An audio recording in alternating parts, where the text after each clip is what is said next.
Hello everyone, Lytro Storm here, and today we've got part 7 to What If Dale Survived. If you haven't already caught up on the series, be sure to check out the series using the link in the description and comments. In part 6, we covered the latter half of Season 6 of The Walking Dead, and all the way to the mid-season finale of Season 7. So we'll basically do the rest of the season and maybe even more in this video. But if you guys enjoy these types of videos, don't forget to like and subscribe to support the channel. And as always, be sure to join my Discord and follow me on Twitter. Links in the description. So we're going to be starting off by saying that episodes 7 and 8 of Season 7 go the exact same, so we'll just be skipping over them.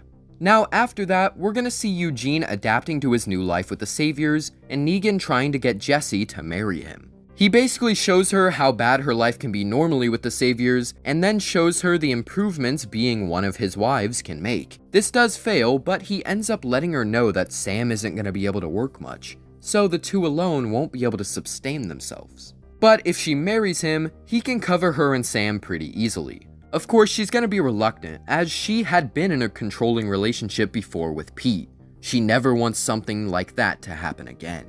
Now, skipping ahead somewhere, we would see Tara telling Noah about Oceanside instead of randomly spewing all her thoughts onto Judith. Noah tells her that she should let Rick know, as they needed to be free of the Saviors as soon as possible, and this information could be really crucial. She does so, and so the squad rolls up to Oceanside and peacefully takes their guns. Now, once again, the next couple of episodes are going to play out the same, so I think it's time we skip forward to the season finale. Dwight had pulled up to Alexandria in the last episode, and so Dale would ask him if he knew anything about how Sam and Jesse were doing. He responds that Negan was trying to get Jesse to become his new wife, and he doesn't know anything else. Dale thanks him for telling him and trusts him enough to let him help with their plan. This takes us to the point where everyone in Alexandria is ready to make their move once the Saviors arrive. However, Negan actually brings Jesse and Sam along with Sasha. Jadis and the Scavengers proceed to betray Rick and the group, and Negan would release Sasha from her casket. She had swallowed the pill like in the show, and so her walker self now attacks Negan. This gives Carl the element of surprise, and so he shoots some of the Scavengers, and the mayhem would now begin. There would be a few key differences though. Michonne would be fighting the one woman she did in canon, but Noah would actually back her up. This leads to the woman being killed much easier and Michonne taking much less injuries. We would also see Dale tackling Jadis off the balcony after she shoots Rick in the side.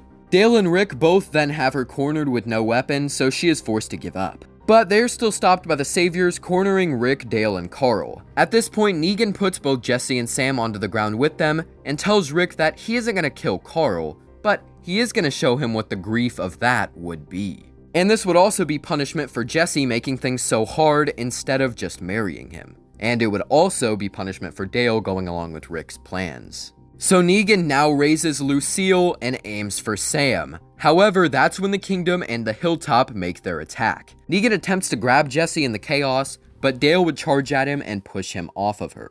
Jesse then punches Negan, and he barely manages to make it away. The Saviors then make their escape, and with that, the group has won this fight. They're no longer under the thumb of Negan. From here on, it's all-out war. So to start out Season 8, Rick and Carl would go on the supply run, and Carl would find Siddiq. In the original, Rick shot above his head to make him leave, but here Rick isn't going to do that. Remember that he is much more of a pacifist here, and so he wants to help Siddiq, offering him to bring him back to his community. He'd have to be in a cell for a while, just for safety, but over time he'd be allowed to live amongst them, assuming he obeys the rules. Siddiq accepts this, thanking the two, and they would then take him back to Alexandria, and then proceed to go through with their plan to attack the Saviors. This time, Rick isn't going to let the Savior he beats get eaten, and instead just shoots him. Like I said, he's much more merciful. The group then makes their attack on the Sanctuary before diverging and attacking other outposts. Gabriel still gets captured by Negan, so no change there. After this attack, we would see Dale going along with Rick and Daryl to loot a Savior base. Daryl splits off, but the two would stick together, and the two being Dale and Rick. They are then attacked by a Savior, and Rick manages to fend him off while Dale looks through a door. He attempts to open the door, but the Savior would throw Rick off and try to stop him. Luckily, Dale dodges, and Rick manages to grab him and toss him to the ground rather than killing him. The two both aim guns at the Savior, and he is forced to give up. He tells them not to go in there, as his baby is in there. They can do whatever they want to him, but not her. Dale tells him that they won't hurt her, and Rick continues by saying, or you, as long as you cooperate. They tell him that all they want is to get the guns, and then they'll take him back to their community. He'll be stuck in a cell, but he will be able to see his daughter. The Savior hesitantly agrees, knowing that he can't really do anything else, and seeing that these people aren't so bad as they're willing to spare him and, his daughter. And so Dale now binds his hands, and Rick says to come looking if he's not back soon. He then continues to a room on his own, where he would find a picture, and is then held at gunpoint by a familiar face. Morales. Morales and Rick would have their whole conversation like they do in the show before Dale then arrives pointing his rifle at Morales' back. He tells him to drop the gun, and so, he's forced to. At that point, he turns around and they both see who each other are. Dale and Rick would learn of what happened to Morales' family, with Morales being a little bit more reasonable here. I mean, for one, he's the one with the gun aimed at him instead, and he knew Dale for a while before Rick showed up in Season 1. His whole point was that he barely knew Rick, he literally knew him for like 3 or 4 days. But here, he had known Dale for quite a while as they'd both been part of the same group as soon as the outbreak, happened. Dale would attempt to convince Morales to rejoin their group, and he would deny, but they would then bind his hands and bring him out with Gracie and her father. After that, the two meet up with Daryl, and Dale takes the 2 men and the baby back to Alexandria with Aaron. Once they leave, Daryl kills Todd since he's pretty tired of sparing people. After this, Aaron then goes back to the hilltop to make sure everyone is okay and see how he could help there. But other than that, the next 2 episodes go the same. At some point, Dale talks to Gracie's father and Morales in their cells, and would bring the father his daughter. Since Gracie's father is never really named, I'm gonna continue calling him Gracie's father, and he would thank the old man, and Dale tries to convince the two that they can both join their side and live in peace after this whole thing is done. Also, instead of Carl going into the woods, he would talk to Sadiq in a closed-off room in Alexandria.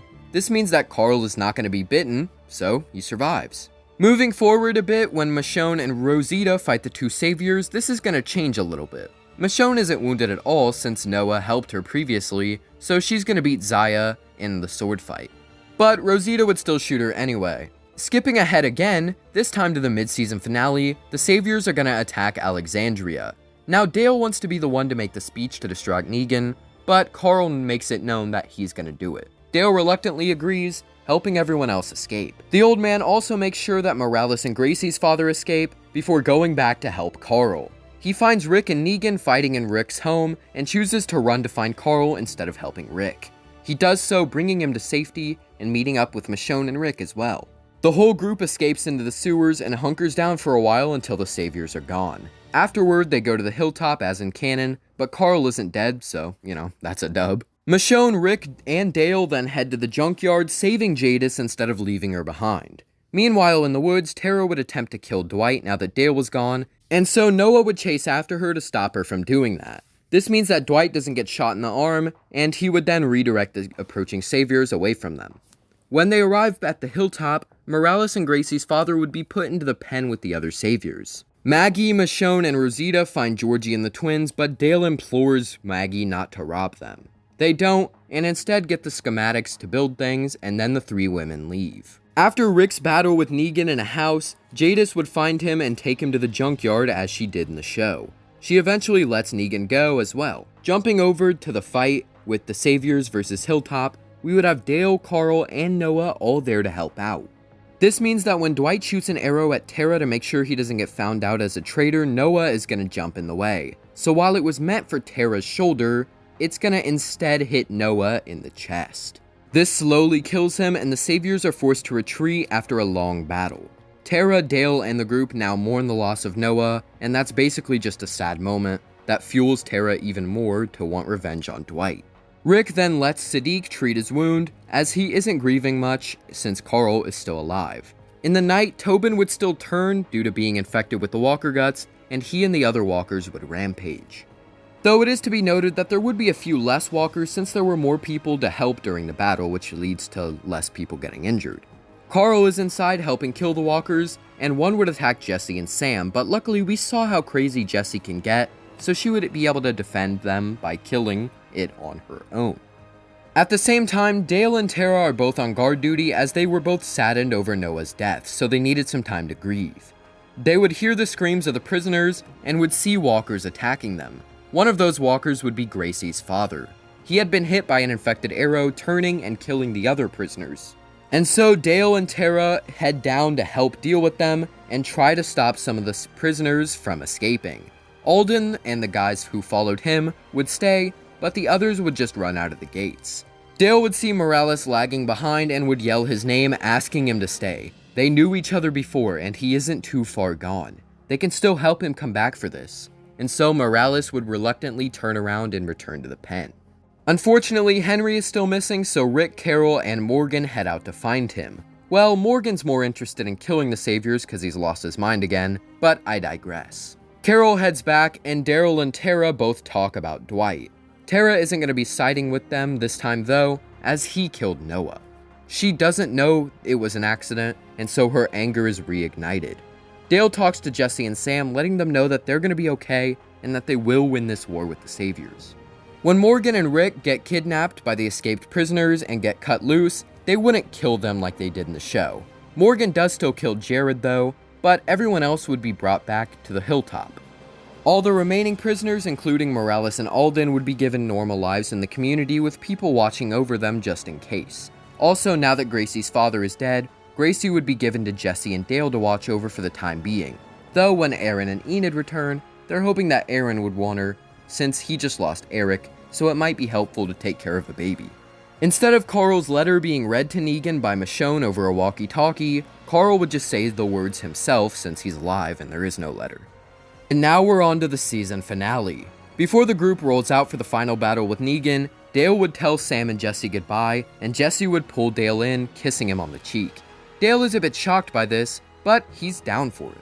This may seem a bit weird at first, as Dale is in his 60s and Jesse is in her early 30s, but honestly, it's really not that weird. They're both grown adults who've been living together and caring for Sam, so I think it's actually pretty cool. Plus, Dale in the comics was with Andrea, who was in her 20s, so I think Dale getting a young blonde is a nice reference as well, since he and Andrea had more of a familial bond in the show, so nothing like that ever happened. Anyway, both Dale and Carl would be with the group, both not wanting to kill Negan and instead wanting to spare him and make peace. Dale stops Morgan from killing the last surviving Savior, reminding him of who he was before. Morgan becomes angry at this, saying that he isn't the same, but Dale promises him that he was right in not killing. Skipping ahead to the final battle, Eugene had still tampered with the Savior's bullets, making them backfire on them. This, combined with Oceanside's people, was enough to beat the Saviors easily.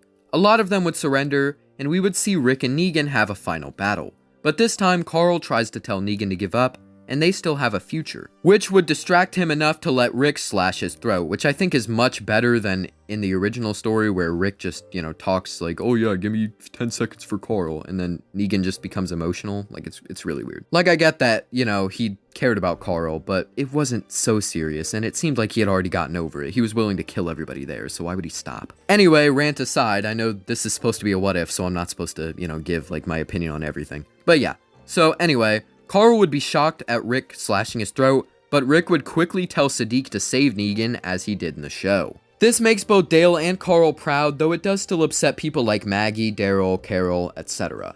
After the battle, Rick has his final speech, letting everyone know that the communities are going to work in peace and harmony from now on. The old way is done. The new world is now. When Alden's people go back to the sanctuary, Morales would choose to stay with the group, as Dale, Carol, Daryl, Rick, and Carl were his people before, and they still are now.